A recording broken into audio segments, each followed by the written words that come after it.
you don't know where to start, you're feeling stuck, overwhelmed, and you don't know how to stand out amongst the sea of tutors out there, this video is for you. You'll have clear action steps on what you need to do after watching this video and how to get out there advertising your services as a tutor. Hi, I'm Lisa. I'm a tutor coach helping tutors like you start and scale your tutoring businesses. I'm in this position because I sold my private tutoring business, Lisa Study Guides, and that's after building my business to have over 35 tutors on my team, 200 students that we looked after privately, and making over $2 million in revenue. So if you have a friend who's also a tutor, I encourage you to share this video with them because this tutoring journey is going to be way more fun if you've got someone along your side. Now, the most common question I get from tutors is, where do I find students? You can find students in many ways, but here are the ways that I find most easy for my clients. First is through word of mouth. Just start spreading word of mouth through your family and friends that you are offering tutoring. We like to buy things from services that we trust, and one way that we build that trust is through referrals.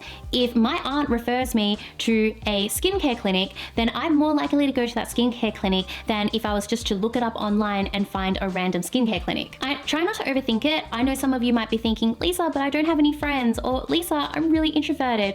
And what I say to that is, you're about to start a business. If you want to advertise your business, you're gonna have to do the uncomfortable thing and start putting yourself out there. It's as simple as going up to somebody you know and saying something along the lines of, yeah, I've had a really good week. I actually decided that I'm gonna be starting a tutoring business. I would really love to help math students in primary school. By the way, do you know anybody? All it takes is a simple ask. This was how I was able to get my first few students. Another way you can find students is online. You can post on your socials. In that example where I said you can go up to a friend and let them know that you're offering tutoring, you can also do this online. If you have socials, you can just make a post on your personal socials and let people who follow you know that you're offering tutoring. Now, if it's not on your socials, you can also jump onto online platforms as well. There's a lot of different tutor marketplaces out there. There's Superprof, which is really popular with my UK, US, and Australian clients, and so many others. So what you can do in these marketplaces is basically copy what you wrote on your personal socials and upload that as an ad on these platforms. These platforms get a lot of reach because a lot of people looking for tutors are coming to the platforms, and by marketing yourself this way, you can get yourself in front of a lot more eyeballs. Just note though that sometimes some of these services do charge you so that you can increase your visibility in front of these people. One of my followers asked me, what if you barely use social media? How do you market yourself? You don't have to use social media in order to market yourself, even though in today's world, social media just seems like the main way that a lot of people are marketing. But again, word of mouth is so powerful because we trust the recommendations of our friends and family. And so you can leverage that to get referrals to you from your inner circle. When I work with my clients, I definitely don't push them to do social media. I think it's very much about what actually makes sense for you in your situation. If you don't feel like you want to be on social media, don't feel like you have to. There's definitely other alternatives, one of them being word of mouth.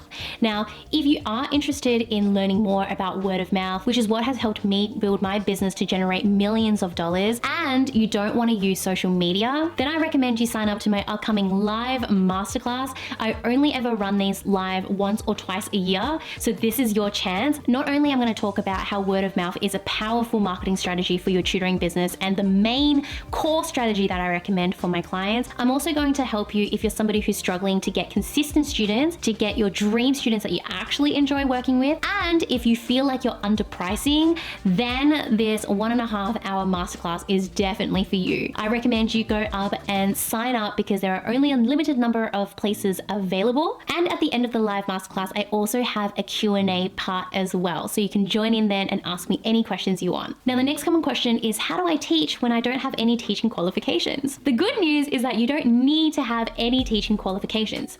Me, I started out 0 business skills, 0 tutoring skills, wasn't even the top of my class, and yet here I am. If you are feeling uncertain about yourself and your credentials, I want to give you a couple of key tips in terms of your mindset. Just know that when you're just a couple of steps ahead of somebody else, that's enough for you to be able to teach them and for them to be able to get really great award, really great value from your services. The second mindset is to remember that everybody starts from 0 at some point in time. If you're not confident with your teaching ability, then feel free to give some family members or some friends a free trial session. You could get in touch with maybe like a niece or a nephew or somebody younger than you who you could potentially try teaching, maybe just for half an hour even, or even 15 minutes. It doesn't matter how long, but just for you to actually start getting getting some experience under your belt before you have your first student. This way you can actually say that you've done some teaching even if it's not professional teaching as a paid tutor yet. It's a great hat and it works really well for a lot of my clients who are looking to build that confidence before they go out there and get their first client. How to persuade clients about my service. So the main part of marketing is that you want to get visibility on you. You are competing with everybody else out there in the world who is targeting your ideal customer to get their attention. So it's an attention economy. So what are you going to do to make sure that you stand out against the sea of the tutors who are out there? The way you can do this is to make sure you actually niche down. I don't want you to try and offer everything under the sun in terms of subjects and year levels. I want you to actually get laser focused on that niche. Think about what is my unique value proposition. For me as a tutor and at Lisa Study Guides, we got really well known for the fact that we specialize in English subjects and we only help students who are ages between 16 to 18. That was our core specialty. And by getting known for something, it really helped to segment us away from everybody else who was competing in that same pool of, oh yeah, I can help you with English, maths and chemistry, and I can do primary school and high school and anything you need at all. This question is actually from one of my followers. How do I persuade clients about my service? I think it's really important as business owners and as salespeople that we don't think of it as trying to persuade someone. Ultimately, you want to allow that person to come to the decision by themselves of their own agency that they actually want to work with you. The idea of persuading someone feels like you're really trying to push them towards you, and it might not be the right fit. So rather than thinking of it as persuade, the way I think of it when I'm trying to do my marketing and sales is, how can I put out to the universe the type of person I want to attract to my business? So as an example, let's get a little bit meta here, and I'll talk about how I try to attract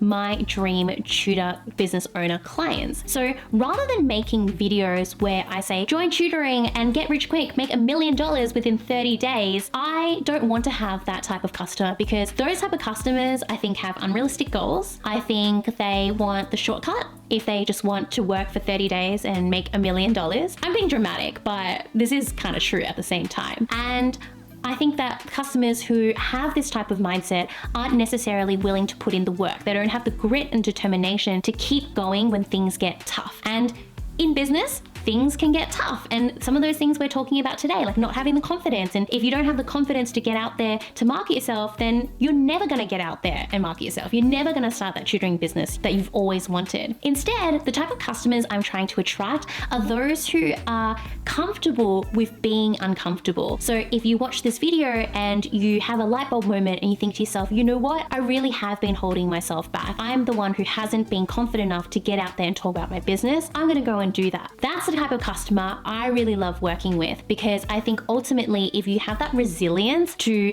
get out there and do the uncomfortable thing, then we're going to work well together, because as a coach, I'm going to push you. I'm going to ask you to do things that you wouldn't normally do, but that I know is going to help you get to your end destination. But if you're not willing to do them in the first place, then neither of us succeed. I don't succeed in my role to help you as a coach, and you don't succeed in your goals of getting a dream tutoring business that's going to give you the freedom and lifestyle and money that you want. So to summarize on this point, it's not about persuading, it's about attracting the right ideal client to your business. Next, let's talk about software you can use as an online tutor. So my go-tos are Zoom or Google Meet, and a handy tip here is if you're in school and you can use your school email, then you often can get a discount or actually get that software for free. If you're teaching English, literature, or text-heavy subjects, then I recommend you using Google Drive, like Google Docs, because that way you can both sit on the same page and edit that page live together. If you're teaching maths, then you want to use platforms that are a bit more interactive. So Drawboard PDF for PC or Mac is free, and you can also use Notability on the iPad and with the Apple Pencil if you've got that as well. Let's talk about lesson plans for you to be a successful online tutor. My biggest tip here is that the lesson is not about you, it's about your student. Prepare,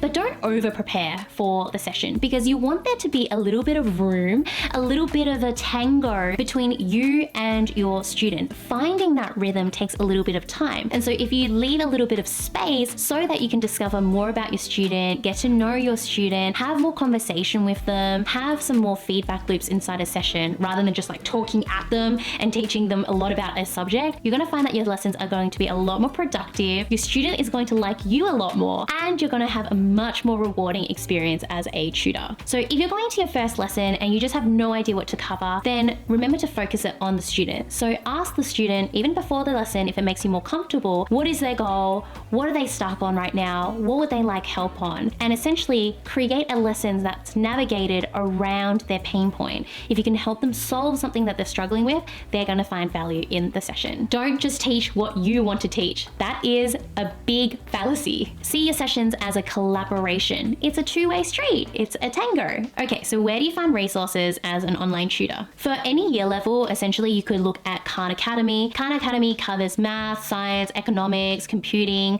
arts, humanities, you name it. Anything you're probably teaching, they've probably got it. You can also look at edX if you're looking after adult education, so on the level of university or college. Alternatively, you can look at Teachers Pay Teachers. So this is where teachers will upload their resources that they've created in school, teaching their children and spreading them with other teachers. They can be super handy. The other thing is your local library. So you can always pop into your local library to see if they've got any textbooks, and you can also go to Facebook groups for resources as well. So for example, for the subject that I was teaching, it's called VC English. We have VC English Facebook groups, and people will often actually upload the essays that they've written or resources that they've gotten just purely for sharing. So you can get so many resources that way. However, if you do have a bit of a budget, then a good place you can also look for resources is Facebook Marketplace. So Marketplace is a great place, especially if students have graduated and they're just looking to sell old resources that they have. So as an online tutor, how do you structure your tutoring lesson? My big tip here is, if this is the first lesson, trust me, you're going to have more to say than you think. I remember going into my first lesson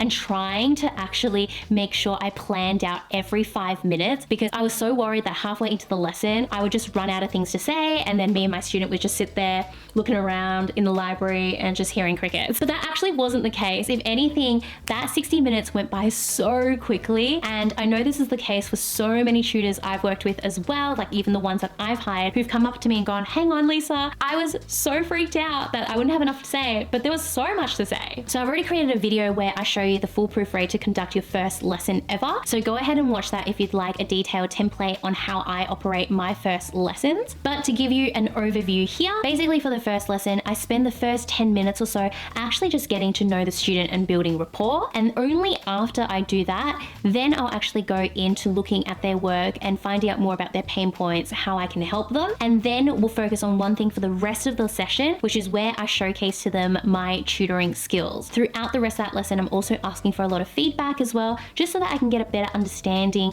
of what that student needs from me and how they like to learn. From your first lesson onwards, lesson plans really just depend on what the student needs. Remember, it's not about you and what you want to teach them, it's about them and what they need to learn in order to help them get from point A, where they're stuck, to point B, where they want to be. And you are that solution for them. Now, if you ever feel like you don't know how to bridge that gap, ask the student. If the student's quite young, ask the parent. Ask for feedback, and that's what's going to help you deliver incredible sessions. Next is, how do you teach if you're a tutor, and how do you teach even if you don't have the credentials? Let's keep it simple. First, I want you to think about what you like and what you don't like in the teachers that you've experienced in your life. For the things you like, you want to integrate that. For the things that you don't like, you want to avoid it. So for me, the things that I really liked about my teachers is when I had teachers that were a lot more personable, the ones that would crack jokes and have fun with their students, because that really got me engaged. And what I noticed is the teachers that I didn't enjoy quite as much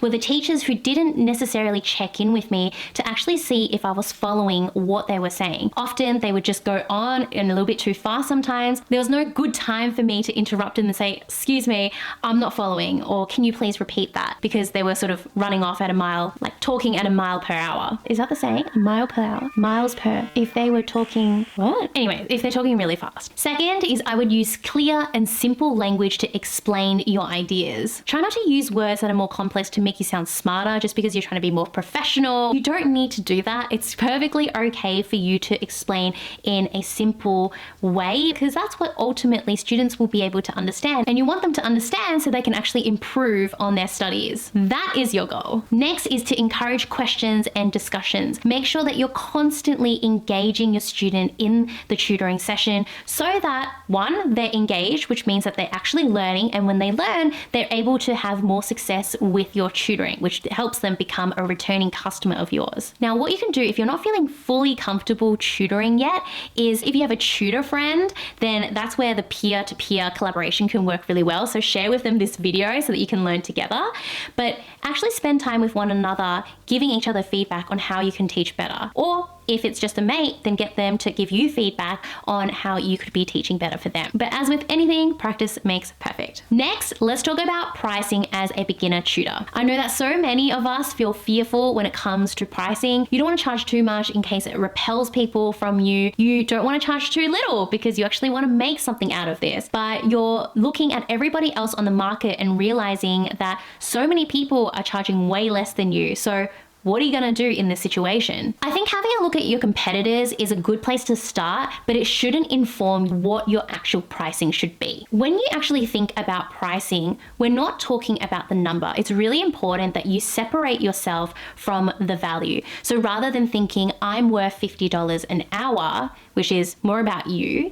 you want to think about what is the value I provide for the hour of work. The value that you provide is not just what are they learning in the session, but it's, are you helping your student get to their goal? If you help a student with their SATs and you're able to help them increase their marks by 100 points, which could ultimately get them into the university they've always dreamed of, then that could be, for many people, quite priceless and worth a lot more than just $50 an hour. So rather than just defaulting to, okay, that's what other people are charging, I'm going to charge that too. Actually think about what's the value I'm providing my customer. And remember that the more confident you are in your prices, the more confidence sells. You're not going to buy from someone who you ask, okay, what's your pricing? And they say, I'm $50 an hour. Yeah. But you know, if you need a discount, like that's cool too. I can do 40. No, we're not doing that. Imagine if you come to me and you ask, okay, what's your pricing? And I just say, great question. I'm $50 an hour. That's it. Nothing. I'm not